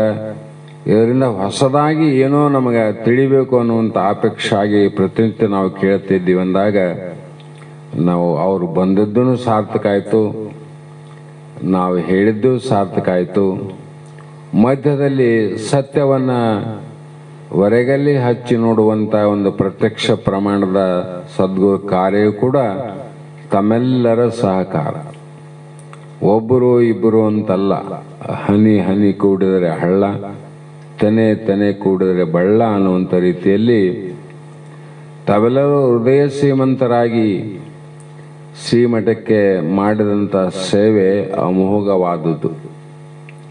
ಅದು ಇಷ್ಟೇ ಅಂತ ಲೆಕ್ಕಿಲ್ಲ. ಅದು ಯಾವ ರೀತಿ ಹಿಂದೆ ಸಿದ್ಧಾರೂಢ ಮಹಾಸ್ವಾಮಿಗಳಿಗೆ ಒಬ್ಬ ಶಾಸ್ತ್ರವನ್ನು ಹೇಳಿ ಕೈಲಾಸ ಮಂಟಪದಿಂದ ಹೊರಗೆ ಹೋಗುವಾಗ ದೂರದಿಂದ ಒಬ್ಬ ವಯಸ್ಸಾದ ಹೆಣ್ಣು ಮಗಳು ತನ್ನ ಸೀರೆಯ ಸೆರಗಿನಲ್ಲಿ ಗಂಟು ಹಾಕಿದಂಥ ಒಂದು ನಾಣ್ಯವನ್ನು ಬಿಚ್ಚಿ ಸಿದ್ಧಾರೂಢ ಅಪ್ಪವ್ರ ಕೈಯಲ್ಲಿ ಕೊಟ್ಟು, ಅಪ್ಪ, ನಾನು ಬಡವಳಿದ್ದೇನೆ, ನನಗೆ ಶ್ರೀಮಂತಿಕೆ ಇಲ್ಲ, ಆದರೂ ಕೂಡ ನಿನ್ನ ದಾಸೋಹಕ್ಕೆ ಏನಾದರೂ ಸಲ್ಲಿಸಬೇಕು ಅನ್ನುವಂಥ ಅಪೇಕ್ಷೆ ಭಾಳ ಅದ. ಆದರೆ ಅದಕ್ಕೆ ತಕ್ಕಂತೆ ಸಲ್ಲಿಸುವಂಥ ಶಕ್ತಿ ನನ್ನಲ್ಲಿಲ್ಲ. ಸದ್ಗುರುನಾಥ, ಇದನ್ನ ತಗೋ, ದಾಸೋಹಕ್ಕೆ ಇದು ಸಲ್ಲಲಿ, ನನಗೆ ಪುಣ್ಯ ಬರಲಿ ಅಂತಕ್ಕಂಥ ಬರೇ ಒಂದು ನಾಣ್ಯವನ್ನು ಸೆರಗಿನಲ್ಲಿ ಕಟ್ಟಿದ್ದು ಬಿಚ್ಚಿಕೊಟ್ಟಾಗ ಸದ್ಗುರು ಸಿದ್ಧಾರೂಢ ಮಹಾಸ್ವಾಮಿಗಳು ಕರುಣಾಮಯಿಗಳು, ಅವರ ಲೀಲೆ ಅಪಾರವಾದದ್ದು. ತಕ್ಷಣದಲ್ಲೇ ತಮ್ಮ ಬದಿಯಲ್ಲಿದ್ದಂಥ ವ್ಯಕ್ತಿಯನ್ನು ಕರೆದು, ತಾಯಿ ದಾಸೋಹವನ್ನು ಮಾಡಬೇಕಂತ ಅಪೇಕ್ಷೆ ಭಾಳದ, ಆಕೆ ಆಸೆ ಈಡೇರ್ಲಪ್ಪ, ಅದಕ್ಕೆ ಇದನ್ನು ತಗೋ, ಸೀದಾ ಬಜಾರ್ಗೆ ಹೋಗು, ಕೊತ್ತಂಬರಿ ತಗೊಂಡು ಬಾ, ಇವತ್ತಿನ ಸಾರಲ್ಲಿ ಅಮ್ಮನ ಭಕ್ತಿ ಸೇವೆ ಸಲ್ಲಲಿ, ಎಲ್ಲರೂ ಪ್ರಸಾದ ಮಾಡಿ ಕೃತಾರ್ಥರಾಗಲಂತ ಹೇಳಿದಾಗ ಆ ಕೊತ್ತಂಬರಿಯನ್ನು ತಂದು ಸಾಲಿನಲ್ಲಿ ಹಾಕಿ ಸರ್ವರಿಗೂ ಕೂಡ ಆಕೆಯ ದಾಸೋಹದ ಭಾವವನ್ನು ಸಮರ್ಪಣೆ ಮಾಡಿದರು ಅಂತ ನೀವು ಕೇಳಿರಿ. ಅದೇನು ಬಹಳ ಅಲ್ಲ. ಅದೇ ಪ್ರಕಾರವಾಗಿ ನಮ್ಮಲ್ಲಿ ಇಷ್ಟು ಅಷ್ಟು ಎಷ್ಟು ಅಂತ ಲೆಕ್ಕನೂ ಇಲ್ಲ. ಅದು ಪತ್ರ ಅದ, ಲೆಕ್ಕ ಪತ್ರ ಅದ. ಕೊಡಬೇಕಾದವ್ರಿಗೆ ಇಷ್ಟು ಅಂತನಿಲ್ಲ, ಕೊಡುವಂಥ ಕೇಳುವಂಥ ವಾಣಿಯೂ ನಮ್ಮಲ್ಲಿಲ್ಲ, ಕೈ ಚಾಚುವಂಥ ಒಂದು ಭಾವ ಕೂಡ ನಮಗಿಲ್ಲ. ಕಾರಣ ಏನಂದರೆ ಸದ್ಗುರು ಬಸವಾನಂದರ ಒಂದು ಕಟ್ಟಪ್ಪಣೆ. ಇಷ್ಟೆಲ್ಲರ ಮಧ್ಯದಲ್ಲಿ ಕೂಡ ನಾವು ಶಿಷ್ಯವರ್ಗ ಎಷ್ಟು ಮಂದಿ, ಬಹಳ ಮಂದಿ ಇಲ್ಲ, ಎಣಿಕೆ ಮಾಡಿ ನೋಡ್ರಿ. ನಾವೆಲ್ಲ ಮಠದವರ ಸದ್ಗುರು ಬಸವಾನಂದರ ಆದಿಯಾಗಿ ಇಲ್ಲಿಯ ಪರ್ಯಂತರವಾಗಿ ಎಷ್ಟು ಮಂದಿ ಇದ್ದೀವಿ ಶಿಷ್ಯರು ಅಂದರೆ ಕೇವಲ ಕೆಲವು ಮಂದಿ. ಇಷ್ಟೆಲ್ಲರ ಮಧ್ಯದಲ್ಲಿ ಸಾವಿರಾರು ಕೈಗಳು ಹೃದಯ ತುಂಬಿ ಈ ಕಾರ್ಯದ ಪ್ರತಿಯೊಂದು ಕಾರ್ಯಕ್ಕೆ ಸಹಾಯ ಆಗಲಿ, ನಮ್ಮ ಸೇವೆ ಇಷ್ಟು ಸಲ್ಲಲಿ. ಇಲ್ಲಿ ಯಾವತ್ತೂ ಕೂಡ 10 ರೂಪಾಯಿ ಕೂಡ ಬೇರೆ ಯಾವುದೇ ಅಪಾತ್ರಕ್ಕೆ ಸಲ್ಲೋದಿಲ್ಲ ಅನ್ನುವಂಥ ಖಾತ್ರಿ ಆಗ್ಯದ ಎಲ್ಲರಿಗೆ. ಖಾತ್ರಿ ಅದು ನಿಮಗಂತೂ ಮೊದಲೇ ಖಾತ್ರಿ ಆಗ್ಯದ, ಆ ಪ್ರಶ್ನೆ ಬೇರೆ. ಇವೆಲ್ಲ ಖಾತ್ರಿಗಳನ್ನು ಅಲ್ಲಿಂದ ಇಲ್ಲಿವರೆಗೂ ನಾವು ನೀವು ಕಟ್ಟುನಿಟ್ಟಾಗಿ ಪಾಲನೆ ಮಾಡಿದಕ್ಕಾಗಿ ಇವತ್ತು ಸಹಸ್ರಾರು ಕೈಗಳು ಮುಂದೆ ಬರ್ತಾವೆ. ಇವೆಲ್ಲ ಕೈಗಳು ಮುಂದೆ ಬರೋದ ಕಾರಣ ಏನಂದ್ರೆ ಇದು ಕಟ್ಟುನಿಟ್ಟಾದ, ಇಲ್ಲಿ ಪ್ರತಿಜ್ಞೆ ಅದ. ಹಾಗಾಗಿ ಈ ಸಂದರ್ಭ ಸಿಗೋದು ಬಹಳ ದುರ್ಲಭವಾದ ಅಂತಕ್ಕಂಥ ಭಾವದಿಂದ ಆ ಎಮ್ಮ ಸಲ್ಲಿಸಿದಂಥ ಸಣ್ಣ ಕಾಣಿಕೆ ಪ್ರಸಾದವಾದಂತೆ ಇಲ್ಲಿ ಕಡಿಮೆ ಕೊಟ್ಟವರಾಗಲಿ ಹೆಚ್ಚು ಕೊಟ್ಟವರಾಗಲಿ ಲೆಕ್ಕಕ್ಕಿಲ್ಲದೆ ತಾವೆಲ್ಲರೂ ಸಲ್ಲಿಸಿದಂಥ ಕಾಣಿಕೆ ಭಕ್ತಿ ಸೇವೆಯಿಂದ ಇಂಥ ಅಮೋಘವಾದಂಥ ಕಾರ್ಯ ನಡಿಬೇಕಾಗಿತ್ತು ಅಂದರೆ ಇದಕ್ಕೆ ಕಟ್ಟಡಗಳೇ ಕಾರಣವಿನ ಜನಸಂಖ್ಯೆ ಕಾರಣ ಅಲ್ಲ ಅಂತ. ಕಟ್ಟಡಗಳು ಪ್ರತಿಜ್ಞೆ ಕಾರಣ ಆದರೆ ಸೂಜಿ ಮುಂದೆ ಹೋದಂಗೆಲ್ಲ ದಾರ ತಾನಾಗಿ ಹಿಂದೆ ಬರ್ತದೆ. ಸೂಜಿ ಹೋದಂಗೆ ದಾರ ಬರಬೇಕಲ್ಲ. ಹಾಗಾಗಿ ತಾವೆಲ್ಲರೂ ಕೂಡ ಸದ್ಗುರು ಬಸವಾನಂದರ ನಮ್ಮ ಅನುಯಾಯಿಗಳಾದಂಥ ತಾವೆಲ್ಲರೂ ಕೂಡ ಅವರಿವರು ಎನ್ನದೆ ಎಲ್ಲರೂ ಅಂತು ತಾವೆಲ್ಲರೂ ಮಾಡುವಂಥ ಶ್ರದ್ಧಾ ಭಕ್ತಿಯ ಒಂದು ವಿಶೇಷ ಕಾಣಿಕೆಯ ಒಂದು ಪ್ರತಿಜ್ಞೆ ನಮ್ಮ ಶಕ್ತಿನಗರದಲ್ಲಿ ನಮ್ಮ ಶ್ರೀಮಠಗಳಲ್ಲಿ ಇದ್ದಂತೆ ಎಲ್ಲಿ ಇಲ್ಲ. ಪ್ರತಿಯೊಬ್ಬರು ಕೂಡ ತಮ್ಮ ಮನೆಗೆ ಕರೆಸಿ ಆದರಿಸಿ ಅರ್ಚಿಸಿ ಪೂಜಿಸಿ ವಂದಿಸಿ ತಮ್ಮ ಕಾಣಿಕೆಯನ್ನು ಇಲ್ಲಿಯವರೆಗೂ ನೇರವಾಗಿ ನೀವು ಕೊಡ್ರಿ ಅಂದ್ರೆ ಕೂಡ ಕೊಡಂಗಿಲ್ಲ ಅಂಥ ಶಿಷ್ಯರು ನಮ್ಮ ಮಂದಿ. ಕೊಡ್ರಿ ನೇರವಾಗಿ ಹೆಸರು ಬರೆಸ್ರಿ ಅಂದ್ರೆ ಕೂಡ ಅವರೆಲ್ಲರಿಗೂ ತೃಪ್ತಿ ಆಗದೆ ಪ್ರತಿಯೊಂದು ವರ್ಷ ಕೂಡ ತಮ್ಮ ತಮ್ಮ ಮನೆಗೆ ಕರೆಸಿ ತಾವೆಲ್ಲ ಕಾಣಿಕೆಯನ್ನು ಸಲ್ಲಿಸಿದ್ರಿ. ಆ ಕಾಣಿಕೆಯಲ್ಲಿ ಎಷ್ಟು ಪ್ರಮಾಣ ಹೋಗಿ ಮುಟ್ತದ ಅನ್ನುವ ಅನುಭವ ಕೂಡ ನಿಮಗೆ ಪ್ರತಿಯೊಬ್ಬರಿಗೂ ಗೊತ್ತಿದ್ದಂಥ ವಿಷಯ. ನೀವು ಕೊಡುವಂಥ ಕಾಣಿಕೆ ಜೊತೆಗೆ ನಮಸ್ಕಾರ ಮಾಡುವಾಗ ಸಲ್ಲಿಸಿದ 1 ರೂಪಾಯಿಯಿಂದ 100 ರೂಪಾಯಿ ಇರಲಿ 500 ರೂಪಾಯಿ ಇರಲಿ ಅದನ್ನು ಬೇರ್ಪಡಿಸದೆ ಆ ಕುಟುಂಬದ ಹೆಸರಲ್ಲೇ ನಾವು ಕಾರ್ಯಕ್ಕೆ ಸಲ್ಲಿಸುವಂಥ ಕಾರ್ಯವನ್ನು ನಾವು ಮಾಡ್ತಾ ಬಂದೀವಿ. ನೀವು ನೋಡ್ತಾ ಇದ್ದೀರಿ, ಅದ್ರಾಗೇನು ಅನುಮಾನ ಇಲ್ಲ. ಇಲ್ಲಿವರೆಗೂ ಆ ವಿಷಯದಲ್ಲಿ ನಮಗೂ ನಿಮಗೆ ಯಾವ ವ್ಯತ್ಯಾಸ ಬಂದಿಲ್ಲ ಅಂತ ನಾನು ಅನ್ಕೊಂಡೀನಿ. ಆ ಕಾರಣಕ್ಕಾಗಿ ಇಷ್ಟೆಲ್ಲ ಪ್ರಯತ್ನದಿಂದ ಮಹಾತ್ಮರ ಆಗಮನದಿಂದ ಶ್ರೀಮಠದ ಸರ್ವ ಶಿಷ್ಯರ ಹೃದಯವನ್ನು ತುಂಬಿ ಮಾಡುವಂಥ ಸೇವಾ ಭಕ್ತಿ ಕಾಣಿಕೆಯಿಂದ ಪ್ರಾರಂಭವಾಗಿ ಪ್ರಸಾದ ಸೇವೆಯಿಂದ ಅದರಿಂದ ಏನಾಯಿತು ಅಂದರೆ ಬುತ್ತಿ ಎನ್ನುವುದು ಅದು ಹೊಟ್ಟೆ ತುಂಬಲಿಕ್ಕೆ ಅದು ಕಾರಣ ಆಯಿತು. ನೆತ್ತಿ ತುಂಬಕ್ಕೆ ಮಹಾತ್ಮರ ಜ್ಞಾನ ಆಯಿತು. ಹೊಟ್ಟೆನೂ ತುಂಬಿತು ನೆತ್ತಿನೂ ತುಂಬಿತಂದ್ರೆ ಇವೆರಡು ಸಂತೃಪ್ತಿ ಆದರೆ ಅವನು ಮುಕ್ತನ ಲಕ್ಷಣ, ಮುಕ್ತ ಆದಂಗಂತ. ನಮಗೇನು ಹೊಟ್ಟೆ ತುಂಬಕ್ಕಾಗ್ಯದ, ಮನಸ್ಸು ಬುದ್ಧಿ ಅನ್ನುವುದು ನಿಶ್ಚಲವಾಗಿ ಸದ್ಗುರು ವಾಕ್ಯದಲ್ಲಿ ಪ್ರವೇಶವಾಗಿ ನಾನಾರು ನಾನು ಯಾಕೆ ಈ ಭವಕ್ಕೆ ಬಂದೆ, ಯಾತಕ್ಕಾಗಿ ಈ ಕಾರ್ಯವನ್ನು ಮಾಡಬೇಕು ಅನ್ನುವಂಥ ಒಂದು ನೀತಿಯ ಪಾಠ ಏನದ, ಆ ಪಾಠದಂತೆ ತಾವೆಲ್ಲರೂ ಕೂಡ ಶ್ರದ್ಧೆಯಿಂದ ಅದನ್ನು ಮನನ ಮಾಡಿಕೊಂಡು ಇಂತಹ ಸಂದರ್ಭ ಬಂದಾಗ ತಾವೆಲ್ಲರೂ ಒಟ್ಟುಗೂಡಿ ಈ ಕಾರ್ಯಕ್ರಮಕ್ಕೆ ಕಾರಣ ಯಾರು ಅಂದರೆ ಆಗಮಿಸಿದಂಥ ಮಹಾತ್ಮರು, ಸ್ವಾಗತಿಸುವಂಥ ಶಿಷ್ಯ ಬಳಗದವರು. ಮಹಾತ್ಮನ ಆಗಮನ ಆಗ್ತದ, ಸ್ವಾಗತ ಮಾಡೋರಿಲ್ಲ ಅಂದ್ರೆ ಅದು ವ್ಯರ್ಥ. ಸ್ವಾಗತ ಮಾಡೋರಾರ ಮಹಾತ್ಮರು ಬರೋದಿದ್ರು ಕೂಡ ಅದು ವ್ಯರ್ಥ.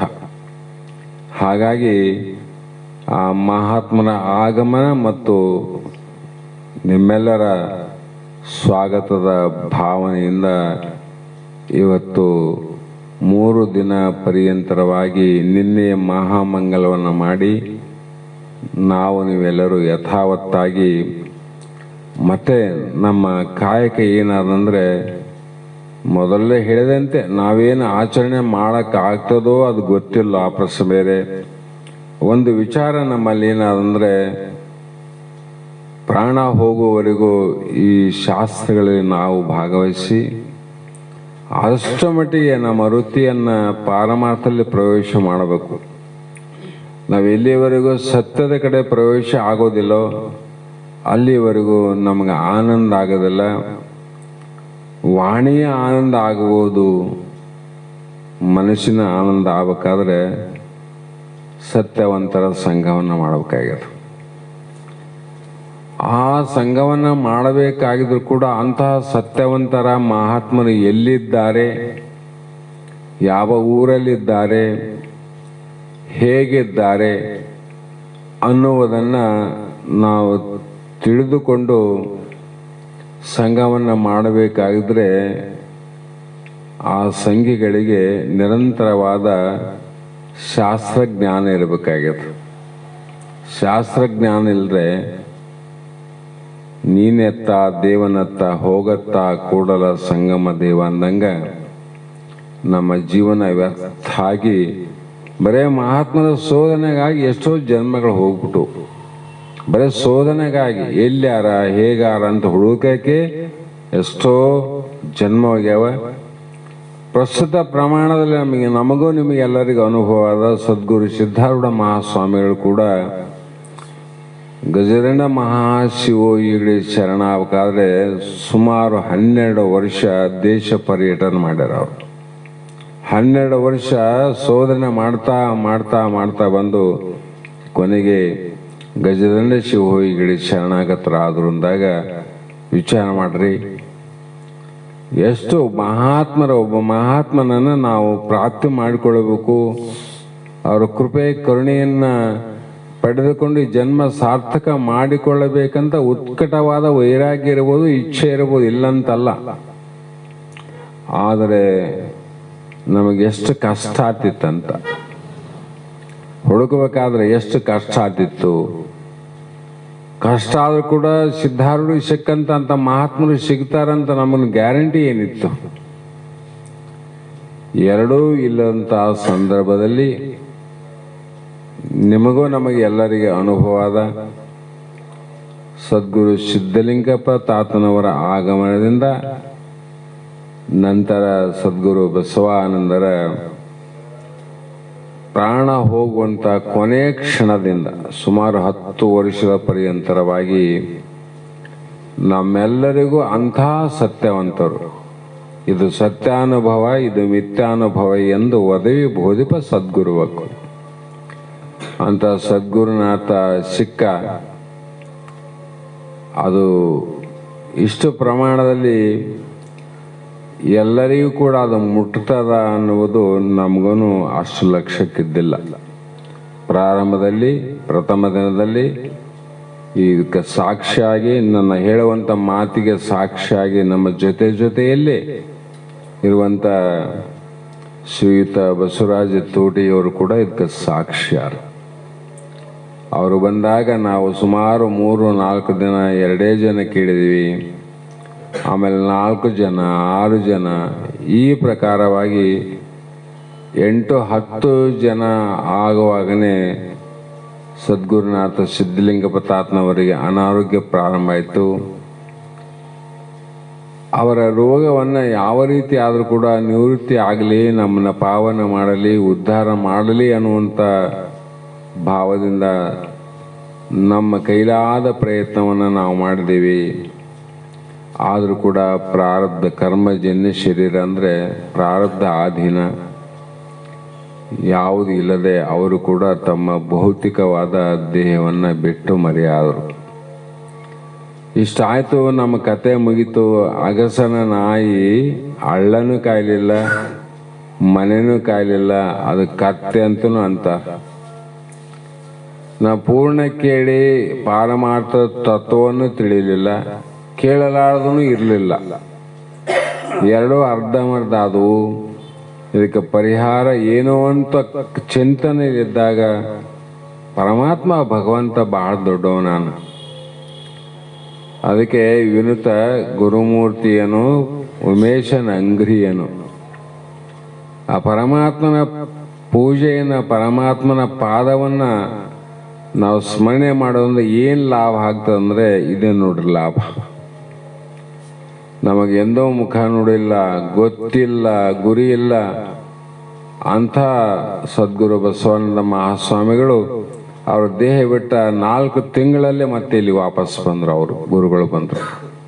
ಗುರುವಿಗೆ ಗುರುವಾಗಿ ಬಂದು ಸುಮಾರು ವರ್ಷ ಈ ಪುಣ್ಯ ಭೂಮಿಯಲ್ಲಿ, ಅದು ನಾವೇನು ತ್ಯಾಗಿಗಳಲ್ಲ, ಸನ್ಯಾಸಿಗಳಲ್ಲ, ಬ್ರಹ್ಮಚಾರಿಗಳೂ ಅಲ್ಲ, ಒಂದು ಗೃಹಸ್ಥ ಆಶ್ರಮದಲ್ಲಿ ಒಬ್ಬ ಗುರುವಾಗಿ, ಅದು ಎಂಥ ಗುರು?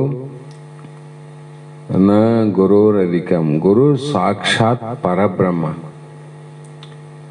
ಅಪ್ರತ್ಯಕ್ಷವಾಗಿರುವಂಥ ಪರಮಾತ್ಮ ಸ್ವರೂಪಗಳಾಗಿ ಪ್ರತ್ಯಕ್ಷವಾಗಿ ನಮಗೆ ದರ್ಶನ ಕೊಟ್ಟು ಈ ಜಾಗದಲ್ಲಿ ಇದ್ದು ನಮ್ಮನ್ನು ಉದ್ಧಾರ ಮಾಡಿ ಪಾವನ ಮಾಡಿದಂಥ ಸದ್ಗುರು ಬಸವಾನಂದರು ಶಿಖರು. ಅದು ದೀರ್ಘವಾಗಿ ನಡೆದಂಥ ಕತೆ ನಿಮಗೆಲ್ಲರಿಗೂ ಗೊತ್ತಿದ್ದಂಥ ವಿಷಯ. ಹಾಗಾಗಿ ಅಂಥ ಮಹಾತ್ಮರು ಅನ್ನುವುದು ಸಿಗೋದು ಬಹಳ ಕಷ್ಟ. ನಾವು ಯಾವುದೇ ಕಷ್ಟವನ್ನು ಪಡಲಾರದೆ ಸಿದ್ಧಾರೂಢಂತೆ ಕಷ್ಟಪಡಲಿಲ್ಲ. ಇನ್ನೊಬ್ಬ ಶಿಷ್ಯ, ಗುರು ಶಿಷ್ಯ ಪ್ರಶಿಷ್ಯೇನ ಗುರು ಅಂತ ಹೇಳುವಾಗ ಅಂಥ ಒಂದು ಮಹಾತ್ಮರು ತಾವಾಗಿ ನಿರಾಪೇಕ್ಷೆಯಿಂದ, ನಿಸ್ವಾರ್ಥದಿಂದ 4 ಮಠಗಳು ಮೊದಲೇ ಇದ್ದವು ಅವರಿಗೆ. ಬಸವಾನಂದರು ಇಲ್ಲಿ ಬರೋದಕ್ಕಿಂತ 4 ಮಠಗಳು, ಕೆಮಲಾಪುರ, ನೇರಮಾನವಿ, ಹೊಸಳ್ಳಿ, ಬಾಚುವಾರ, ಇಷ್ಟೆಲ್ಲ ಮಠಗಳಲ್ಲಿ ಕೂಡ ಅವರಿಗೆ ಎಷ್ಟೇ ಇರಲಿ ಅದು ಶಿಷ್ಯರಿದ್ದರು. ಒಂದೊಂದು ಊರಲ್ಲಿ 4 ಜನ, 6 ಜನ. ಕೆಮಲಾಪುರದಲ್ಲಿ ಎಷ್ಟು ಜನ ಇದ್ದರು ಶಿಷ್ಯರು ಅಂದರೆ, ಅವರ ಉಪದೇಶವನ್ನು ಕೊಟ್ಟಂಥ ಶಿಷ್ಯರು 6-7 ಮಂದಿ ಅಥವಾ 10 ಮಂದಿ ಇರ್ಬೋದು ಅಷ್ಟೆ. 10 ಮಂದಿಗಿಂತ ಹೆಚ್ಚಿಲ್ಲ. ಅದರಲ್ಲಿ ಈಗ ಬದುಕಿದವರು ಸ್ವಲ್ಪ ಜನ, ದೇಹ ಬಿಟ್ಟಂಥವರೇ ಬಹಳ ಜನ. ಹೀಗೆ ಆ ಎಲ್ಲ ಮಠವನ್ನು ಮರೆತರು, ಮಠಗಳ ಅನುಯಾಯಿಗಳನ್ನು ಮರೆತರು, ಆ ಮಠಗಳ ಶಿಷ್ಯರನ್ನು ಕೂಡ ಮರೆತು ನಮ್ಮಲ್ಲಿಗೆ ಬಂದು ನಮ್ಮನ್ನು ಉದ್ಧಾರ ಮಾಡಿದ್ರಲ್ಲ ಅಂತ ಮಹಾತ್ಮರು ಸಿಗುತ್ತಾರೇನಂತ. ಅಂಥದ್ದು ಇಷ್ಟು ಸರಳವಾಗಿ ನಮಗೂ ಸಿಕ್ಕಿತು. ತದನಂತರ ಅದರಿಂದ ತಮ್ಮೆಲ್ಲರಿಗೂ ಲಾಭ ಆಯಿತು. ಅಪೋರು ಇಲ್ಲಿಗೆ ಬರದೇ ಇದ್ರೆ ನಮಗೂ ಅದರ ತಿರುಳು ಅರ್ಥ ಆಗ್ತದಿಲ್ಲ, ಅವರ ಇರುವಿಕೆ ಗೊತ್ತಾಗ್ತದಿಲ್ಲ. ಅವರು ಬಂದು ಅಷ್ಟು ವರ್ಷ ಇರೋರಾಗಾಗಿ ಅದು ಮುಂದೆ ಏನಾಯ್ತಂದ್ರೆ ಈ ಪ್ರಮಾಣಕ್ಕೆ ಬರಲಿಕ್ಕೆ ಕಾರಣ ಆಯಿತು. ಅಂದರೆ ಇದಕ್ಕೆ ಕಾರಣ ಬಸವಣ್ಣರೇ ಕಾರಣ ಅಥವಾ ನಾನೇ ಕಾರಣ ಅಂತ ಸುಮ್ಮನೆ ನಿಮಿತ್ತವು. ನಾವು ಕೇಳಿ ಉದ್ಧಾರ ಆಗಬೇಕು, ಕಲ್ಯಾಣ ಮಾಡಿಕೊಳ್ಳಬೇಕು, ಜನ್ಮವನ್ನು ಸಾರ್ಥಕ ಮಾಡಿಕೊಳ್ಳಬೇಕಂತ ಏಕೈಕ ಉದ್ದೇಶದಿಂದ ನಾವು ಗುರುವಿನ ಪಾದಕ ಶರಣಾದದ್ದು. ಯಾವುದೇ ಒಂದು ಉನ್ನತವಾದ ಸ್ಥಾನವನ್ನು ಪಡೆಯಬೇಕು, ಮಠಕ್ಕೆ ಅಧಿಕಾರಿಗಳಾಗಬೇಕು, ಮಠಗಳನ್ನು ಹೊಸದಾಗಿ ಕಟ್ಟಬೇಕು, ಮತ್ತು ಅವರು 4 ಕಟ್ಟಿದ್ರೆ ನಾವು 8 ಮಾಡಿವಂತ ಇದು ಪ್ರಚಾರ ಆಗಲೆಂಬ ಭಾವಕ್ಕಾಗಿ ನಾವು ಮಠನೂ ಮಾಡಲಿಲ್ಲ, ಗುರುಗಳು ಆಗಿಲ್ಲ, ಯಾವ ಕಾರಣ ಇಲ್ಲ. ಅದು ಕಾರಣಾಂತರದಿಂದ ತಾನೇ ತಾನಾಗಿ ಹೀಗೆಲ್ಲ ಏನಾಯ್ತಂದ್ರೆ ಮುಂದೆ ಅವರು ದೇಹ ಬಿಟ್ಟ ನಂತರ ಅಲ್ಲಿ ನಡೆದಂಥ ಘಟನೆ ತಮ್ಮೆಲ್ಲರಿಗೂ ಗೊತ್ತಿದೆ.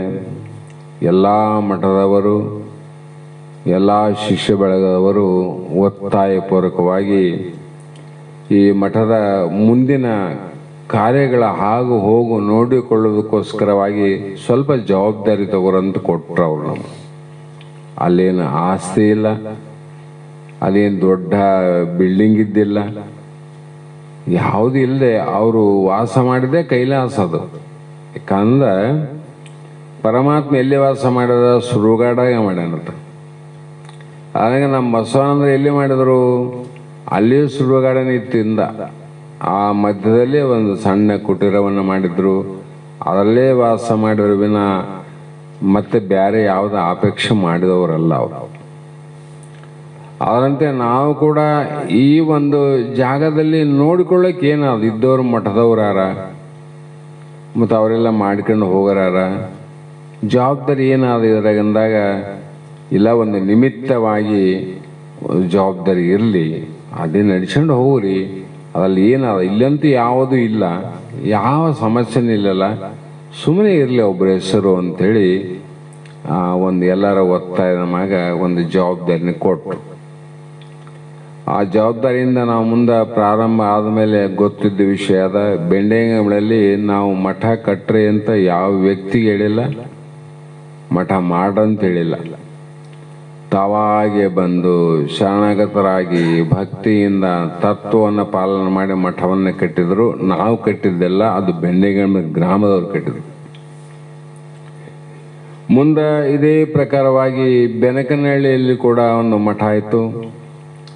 ಆ ಮಠದಲ್ಲಿ ನೀವು ಮಠ ಕಟ್ರಿ, ಜಾಗ ತಗೋರಿ ಅನ್ನುವಂಥ ಯಾವುದೇ ಒಂದು ಮಾತನ್ನು ಹೇಳಿದ್ರು ಕೂಡ ಅವರು ಸ್ವತಂತ್ರವಾಗಿ ಜಾಗವನ್ನು ಸ್ವತಃ ಖರೀದಿ ಮಾಡಿ, ಒಬ್ಬರ ನಾವ್ಯಾರು ಶಕ್ತಿಯಾಗಲಿ ಬೇರೆ ಯಾರಾಗಲಿ 10 ರೂಪಾಯಿ ಯಾರಿಗಾದ್ರೂ ಮಠದ ಕಟ್ಟಡ ಸಲುವಾಗಿ ಪಟ್ಟಿ ಕೊಡ್ರಿ ಅಂತ ಕೇಳಿದ್ರೆ ಕೈ ಕತ್ತರಿಸ್ಬೇಕು.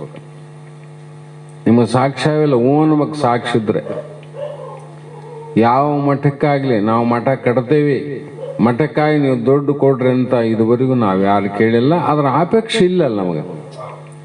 ಮತ್ತು ಅವರಾಗೆ ಮಠ ಮಾಡಿದ್ದು ಅವರಾಗೆ ಮಠ ಮಾಡ್ಯಾರ. ನಾ ಏನು ಮಾಡಿಲ್ಲ, ಯಾವ ಮಠ ಮಾಡಿಲ್ಲ ನಾನು. ಆ ಮಠ ಮಾಡೋ ಅವಶ್ಯಕತೆ ನನಗಿಲ್ಲ. ನಂತರದಲ್ಲಿ ಬೆಂಡೆಗಂಬಳ ಆಯಿತು, ಬೆನಕನಹಳ್ಳಿ ಆಯಿತು, ಇನ್ನೊಂದು ಮಲ್ಲಾಪುರದಲ್ಲಾಯಿತು. ಮಲ್ಲಾಪುರ ಮಠದಲ್ಲಿ ಮಠ ಕಟ್ಟಾರ ಅಲ್ಲಿ ಕಟ್ಟಬೇಕು, ಇಲ್ಲಿ ಕಡೆ ಎಲ್ಲಿ ಆಗ್ಬೇಕು ಅಲ್ಲಿ ಆಗ್ತದೆ. ಆದರೆ ನಾವು ಹೋಗಿ ಇಲ್ಲೇ ಮಾಡ್ರಂತ ಯಾರಿಗೂ ನಾವು ಹೇಳಿಲ್ಲ, ಮಠ ಮಾಡ್ರಿ ನೀವು ಇಲ್ಲೇ ಅಂತ ಹೇಳಿಲ್ಲ. ಅವರವರು ಮಠವನ್ನು ಕಟ್ಟಿದಾಗ ಅವರ ಜವಾಬ್ದಾರಿ ವಿನ ನಮಗೆ ಯಾವ ಮಠಗಳ ಸಂಬಂಧ ಇಲ್ಲ. ಅದೇ ಪ್ರಕಾರ ಅಲ್ಲಿ ಮಠ ನಿರ್ಮಾಣ ಆಯಿತು. ಆಮೇಲೆ ಮುಂದೆ ಮಾಡಿಗೇರಿಯಲ್ಲಿ ಕೂಡ ನಮ್ಮ ಸದ್ಗುರು ಬಸವಾನಂದ ಮಹಾಸ್ವಾಮಿಗಳ ಶಿಷ್ಯ ಆತ ಒತ್ತಾಯವಾಗಿ ಜಾಗ ಕೊಟ್ಟ, ಅಲ್ಲಿ ಮಠ ಮಾಡ್ಯಾರ. ಅಲ್ಲಿ ಆದರೂ ಯಾರನ್ನ 10 ರೂಪಾಯಿ ಕೊಟ್ಟರೇನು? ಯಾವ ಮಠದವರು ಯಾರು ಬರೇ ಗುರುಗಳು ಮಠ ಕಟ್ತಾರ, ಇವರಿಂದ ಬೇಸರ ಆಗ್ಯದ ನಮಗೆ ಪಟ್ಟಿ ಕೊಟ್ಟು ಅಂತ ಹೇಳೋ ವ್ಯಕ್ತಿ ಒಬ್ಬತ್ತಾದ್ರೂ ಮುಂದೆ ಬರ್ಬೇಕು. ಒಬ್ಬ ವ್ಯಕ್ತಿ ಆದ್ರು ನೀವು ಮಠ ಕಟ್ಟಕತ್ತೀರಿ, ಪಟ್ಟಿ ಮಾಡ್ರಿ, ಅದಕ್ಕೆ ನಾವು ಕೊಡ್ತೀವಿ, ಬೇಸರ ಬಂದ ಅನ್ನುವಂಥ ವ್ಯಕ್ತಿಗಳು ಮುಂದೆ ಬರಬಹುದು. ನಿಮಗೆಲ್ಲ ಗೊತ್ತಿದ್ದ ವಿಷಯ ಅದು ಇರಲಿ. ಇಷ್ಟೆಲ್ಲ ಹೇಳಕ್ಕೆ ಕಾರಣ ಏನಂದರೆ, ಒಬ್ಬ ಸತ್ಯವಂತರ ಕೀರ್ತಿ ಯಾವ ರೀತಿ ಯಾರ ಹೃದಯದಲ್ಲಿ ಪ್ರಕಟ ಆಗಿ ಒಳ್ಳೆಯದನ್ನು ಮಾಡ್ಯಾರಲ್ಲ, ಇದಕ್ಕೆಲ್ಲ ಕಾರಣ ಅವರವರೇ ಕಾರಣವಿನ ಅದಕ್ಕೂ ಕೂಡ ನಾವು ಕಾರಣ ಅಲ್ಲ. ಇರುವಂಥ ಮಠಗಳಿಗೂ ನಾವು ಕಾರಣ ಅಲ್ಲ, ಹೊಸದಾಗಿ ನಿರ್ಮಾಣವಾದಂಥ ಮಠಗಳಿಗೂ ಕಾರಣ ಅಲ್ಲ. ಅದು ಕಾರಣ ಆಗ್ತಿತ್ತಂದ್ರೆ ನಿಮಗೇನಾದ್ರು ತೊಂದರೆ ಆಗ್ತಿತ್ತು, ನಿಮಗೆ ತೊಂದರೆ ಆಗಬೇಕು. ಇಷ್ಟೆಲ್ಲ ಇಲ್ಲದೆ ತತ್ವವನ್ನು ಅಳವಡಿಸಿಕೊಂಡಂಥ ಎಷ್ಟೋ ಜನ ಹೃದಯವಂತರು ಶ್ರೀಮಂತರಾರ. ಬರೀ ರೊಕ್ಕ ಇದ್ದವರೇ ಶ್ರೀಮಂತರಂತ ಹೇಳಂಗಿಲ್ಲ, ಹೃದಯವಂತರಾರ. ಅವರ ಮುಖಾಂತರವಾಗಿ ಇವತ್ತಿನ ದಿನ ನಮ್ಮ ಸದ್ಗುರು ಸಿದ್ಧಲಿಂಗ ತಾತನವ್ರದ್ದು ಕರ್ತವ್ಯವನ್ನು ಅವರ ಕರ್ತವ್ಯವನ್ನು ನಾವು ತಿಳಿಸ್ಬೇಕಾಗಿ ನಾವು ಆ ಮಠ ಮಾಡಿದ್ವಿ. ಅಲ್ಲಿ ಅವರ ಮಾಡಿದ ಉಪಕಾರ, ಅವರ ಮಾಡಿದ ಒಂದು ಕಲ್ಯಾಣ, ಇಷ್ಟೆಲ್ಲವನ್ನ ಉಪಕಾರ, ಗುರುವಿನ ಉಪಕಾರ ತೀರಿಸಲಾಗದು ಯಾರಿಂದ. ಕಡೆಗೆ ಅಂತೊಬ್ಬ ಮಹಾತ್ಮ ಇದ್ದ ಅನ್ನುವಂಥ ಒಂದು ಜಗತ್ತಿಗೆ ಉಳಿಲಿ ಅಂತಕ್ಕಂಥ ಭಾವದಿಂದ ಅಲ್ಲಿಯೂ ಕೂಡ ಒಂದು ಗದ್ದೆ ಏನು ಮಾಡಿದ್ದೀವಿ, ಅಲ್ಲಿ ಕೂಡ ಯಾರನ್ನ 10 ರೂಪಾಯಿ ಕೇಳಿಲ್ಲ, 100 ರೂಪಾಯಿ ಕೇಳಿಲ್ಲ. ಇಷ್ಟೆಲ್ಲ ಇಲ್ಲದೆ ಇಷ್ಟೆಲ್ಲ ನಡೆದು ಲೋಕ ಜಗತ್ತು ನೋಡ್ತದೆ. ಇವತ್ತು ನಮ್ಮನ್ನ ಜಗತ್ತೇ ನೋಡ್ತದ, ಇವ್ರೇನು ಮಾಡ್ತಾರ, ಹೇಗೆ ಮಾಡ್ತಾರ ಅಂತಕ್ಕಂಥ ಭಾವ ಪ್ರತ್ಯಕ್ಷ ಪ್ರಮಾಣವಾಗಿಟ್ಟುಕೊಂಡು ಇಷ್ಟೆಲ್ಲ ಕಾರ್ಯಕ್ಕೆ ಕಾರಣೀಭೂತರಾದಂಥ ಸದ್ಗುರು ಬಸವಾನಂದರು ಮತ್ತು ಬಸವಾನಂದ ಮಹಾಸ್ವಾಮಿಗಳ ಶಿಷ್ಯವೃಂದದವರು ಎಲ್ಲರೂ ಕೂಡ ಇದಕ್ಕೆ 2 ಕೈ ಜೋಡಿಸಿದ ಚಪ್ಪಾಳೆ ಅನ್ನಂಗ ಎಲ್ಲ ಶಿಷ್ಯ ಭಕ್ತರಿಂದ ಆ ಕಾರ್ಯವನ್ನು ಮಾಡೋದು ನೋಡಿದರೆ ಇವತ್ತು ಎಲ್ಲರಿಗೂ ಆನಂದವನ್ನು ತಂದು ಕೊಡ್ತಕ್ಕಂಥ ವಿಷಯ ಆಗದ. ಒಟ್ಟು ಇದಕ್ಕೆ ಕಾರಣ ಬೇರೆ ಯಾರೋ ಕಾರಣ ಇರಬಹುದು, ನಾ ಹೇಳ್ತೀನಿ ಶಿಷ್ಯರೊಂದದವರು ಕಾರಣ, ಮಹಾತ್ಮನ ಕಾರಣ ಅಂತ ಹೇಳ್ತೀನಿ. ಬಟ್ ನಮ್ದು ಏನಿಲ್ಲ, ಅದ್ರಾಗ ನಾವು ಯಾವುದಕ್ಕೆ ಕಾರಣ ಇಲ್ಲ. ಅದಕ್ಕೆ ನಮ್ಮ ಯಾವುದೂ ಇದೇ ಇಲ್ಲದ್ರು ಕೂಡ ಎಲ್ಲ ಭಕ್ತ ಶಿಷ್ಯರು ಕೂಡಿದಾಗ ಈ ಕಾರ್ಯ ಆಗುತ್ತೆ. ಇಷ್ಟೆಲ್ಲ ಶ್ರೇಯಸ್ಸು ಈ ಕಾರ್ಯದ ಒಂದು ಏನು ಇವತ್ತು ಹೊರಗೆ ಬರ್ತಕ್ಕಂಥ ಮಹಾತ್ಮರಾಗಲಿ ಭಕ್ತರಾಗಲಿ ಅವ್ರು ಹೇಳುವಂಥ ವಿಚಾರವನ್ನು ನೋಡಿದಾಗ, ಅವರ ಸಂತೋಷವನ್ನು ನೋಡಿದಾಗ, ಅವರ ಭಕ್ತಿಯನ್ನು ನೋಡಿದಾಗ ಇಷ್ಟೆಲ್ಲಕ್ಕೂ ಕಾರಣ ಶ್ರೀಮಠದ ಶಿಷ್ಯರಿಂದ ಭಕ್ತವೃಂದಕ್ಕೆ ಸಲ್ಲುತ್ತದೆ ವಿನ ಮತ್ತಾರಿಗೂ ಕೂಡ ಅದು ಸಂಬಂಧ ಇಲ್ಲ ಅನ್ನುವಂಥ ಮಾತನ್ನು ಇವತ್ತು ನಾವು ಹೇಳಬೇಕಾಗ್ಯದ. ಆ ಕಾರಣದಿಂದ ನಿಮಗೂ ಮತ್ತು ಆ ಮಹಾತ್ಮರಿಗೂ ಕೂಡ ಮತ್ತೊಮ್ಮೆ ನಾವು ಇದನ್ನು ನೆನಪು ಮಾಡಿಕೊಂಡು ಸಿಂಹಾವಲೋಕನವನ್ನು ಮಾಡಬೇಕು. ನಾವು ಹಿಂದಿನಿಂದ ಹೆಂಗೆ ಬಂದೀವಿ ಅಂತ ವಿಚಾರ ಮಾಡಬೇಕು. ಹಿಂದಿನಿಂದ ಇಲ್ಲಿ ಬರಬೇಕಾದ್ರೆ ಏನು ಕಾರಣ ಅನ್ನೋದನ್ನು ಪೂರ್ವದಲ್ಲೇ ವಿಚಾರ ಮಾಡಿ ನೋಡಿದರೆ, ನಿನ್ನೆ ಪರಮಾರಾಮರೂಢರು ಹೇಳಿದ್ರಲ್ಲ, ಮನೆಯಿಂದ ಹೊರಗೆ ಹೋಗ್ಬೇಕಾದ್ರೆ ಸಿಂಹ ಏನು ಮಾಡ್ತದ, ಹಿಂದೆ ನೋಡೋಂಗಿಲ್ಲ, ಎಡಕ್ಕೆಲ್ಲ ಬಲಕ್ಕೆಲ್ಲ, ಮುಂದೆ ಏನು ಗುರಿ ಇಟ್ಟದ ಅದ್ರ ಪ್ರಕಾರ ಹೋಗ್ತದ, ಗುರಿ ಮುಟ್ತದಂತ. ಹಿಂದೆ ನೋಡ್ಬೇಕು, ಎಲ್ಲಿಂದ ಬಿಟ್ಟೀನಿ ನಾನು, ಎಲ್ಲಿಂದ ಎಷ್ಟು ದೂರ ಇಲ್ಲಿಗೆ ಬಂದೀನಿ, ಇಲ್ಲಿ ಬರ್ಲಿಕ್ಕೆ ಕಾರಣ ಏನು ಅನ್ನೋದನ್ನು ಅದು ನೋಡಿ ಹೋಯ್ತಿಲ್ಲ, ಮುಂದೆ ಗುರಿನೂ ಮುಟ್ತದ, ಮತ್ತೆ ತನ್ನ ಮೂಲ ಸ್ಥಾನಕ್ಕೂ ಬರ್ತದ, ಮತ್ತೆ ಗವಿಗೂ ಬರ್ತದ. ಯಾಕೆ ಹಿಂದೆ ಬಂದದ್ದು ಗೊತ್ತಿಡ್ದ, ನಾ ಇಲ್ಲಿಂದ ಬಿಡ್ತಾ ಇದ್ದೀನಿ, ಬಿಟ್ಟೀನಿ, ಮುಂದೆ ಏನು ಗುರಿ ಇಟ್ಟೀನಿ, ಆ ಕಾರ್ಯ ಮುಗಿದ ಮೇಲೆ ಆ ಕಡೆ ಹೋಗ್ತದೆ ಅದು, ಮತ್ತೆ ವಾಪಸ್ ತನ್ನ ಗುಹೆಗೆ ಬರ್ತದೆ. ಅದರಂತೆ ನಾವು ನೀವೆಲ್ಲರೂ ಸದ್ಗುರು ಬಸವಾನಂದರ ಶಿಷ್ಯರೊಂದವರು ನಾವು ಈ ಮಟ್ಟಕ್ಕೆ ಬರಬೇಕಾಗಿದ್ರೆ ಎಲ್ಲಿಂದ ಬಂದೀವಿ, ಯಾತಕ್ಕಾಗಿ ಬಂದೀವಿ, ಅದು ಬಂದದ್ದು ಕಾರ್ಯ ಆದಮೇಲೆ ಮತ್ತೆ ನಾವು ಎಲ್ಲಿಗೆ ಮುಟ್ಟಬೇಕು, ವಾಪಸ್ ಹೋಗ್ಬೇಕು ಅನ್ನುವ ಕಲ್ಪನೆಯನ್ನಿಟ್ಟುಕೊಂಡು ನಾವು ನೀವೆಲ್ಲರೂ ಸಾಗಿ ಬಂದಂಥ ಈ ಸಾಧನೆ ಸುಮಾರು 1 ವರ್ಷ 2 ವರ್ಷದ್ದಲ್ಲ, 19 ವರ್ಷ ಗುರುಸ್ಮರಣೆ, ಅದಕ್ಕಿಂತ ಮುಂಚೆ 9-10 ವರ್ಷ ಅವರ ಬದುಕಿನ ಅನುಭವ, ಶಾಸ್ತ್ರ ಅನುಭವ ಎಲ್ಲ ಸೇರಿದರೆ 26-27 ವರ್ಷ ಪರ್ಯಂತರವಾಗಿ ನಡೆದು ಬಂದಂಥ ಒಂದು ಚಿಕ್ಕ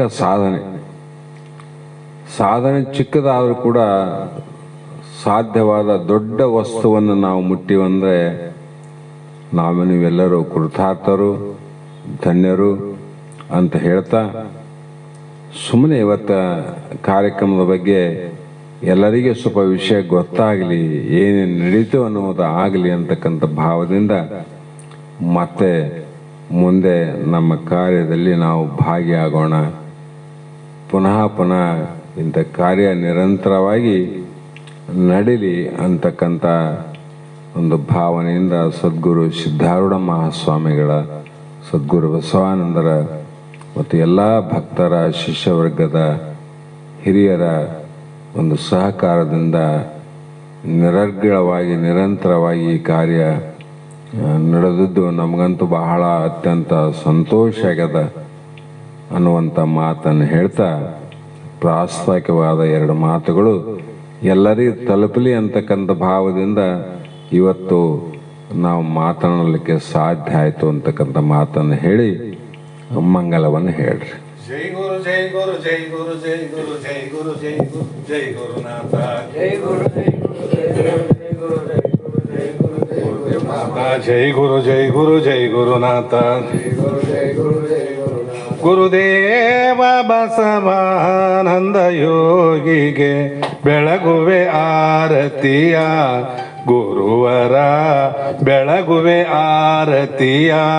ಗುರುದೇವ ಬಸವಾನಂದ ಯೋಗಿಗೆ ಬೆಳಗುವೆ ನಾರುತಿಯ, ಗುರುವರ ಬೆಳಗುವೆ ನಾರುತಿಯ. ಗುರುದೇವ ಬಸವ ಆನಂದ ಯೋಗಿಗೆ ಬೆಳಗುವೆ ಆರತಿಯ, ಗುರುವರ ಬೆಳಗುವೆ ಆರತಿಯ. ಗುರುದೇವ ಬಸವಾನಂದ ಯೋಗಿಗೆ ಬೆಳಗುವೆ ನಾರುತಿಯ, ಗುರುವರ ಬೆಳಗುವೆ ನಾರುತಿಯ. ಪರಿಪಕ್ವ ಹೃದಯರಿಗೆ ನಿಜ ಗುಣ ಬೋಧೆಯ ಮರ್ಮವ ತಿಳಿಸಿರುವೆ, ಗುರುವರ ಮರ್ಮವ ತಿಳಿಸಿರುವೆ. ಕರ್ಣಾದಿ ಗುಣಕ್ಕೆಲ್ಲ ತಾನೇ ಸಾಕ್ಷಿ ಎಂಬ ಭಾವವನರು ಇದಗೆ, ಗುರುವರ ಭಾವವನರು ಇದಗೆ. ಗುರುದೇವ ಬಸವಾನಂದ ಯೋಗಿಗೆ ಬೆಳಗುವೆ ನಾರುತಿಯ, ಗುರುವರ ಬೆಳಗುವೆ ನಾರುತಿಯ.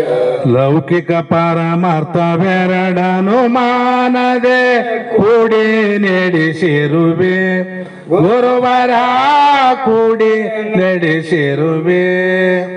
ಮಾರಾಮರ್ದನ ಶಂಭೋಲಿಂಗವನೊಲಸಿ ಗಂಭೀರದಿ ಸುಖಿಸಿರುವೆ, ಗುರುವರ ಗಂಭೀರದಿ ಸುಖಿಸಿರುವೆ. ಗುರುದೇವ ಬಸವಾನಂದ ಯೋಗಿಗೆ ಬೆಳಗುವೆ ನಾರುತಿಯ, ಗುರುವರ ಬೆಳಗುವೆ ನಾರುತಿಯ.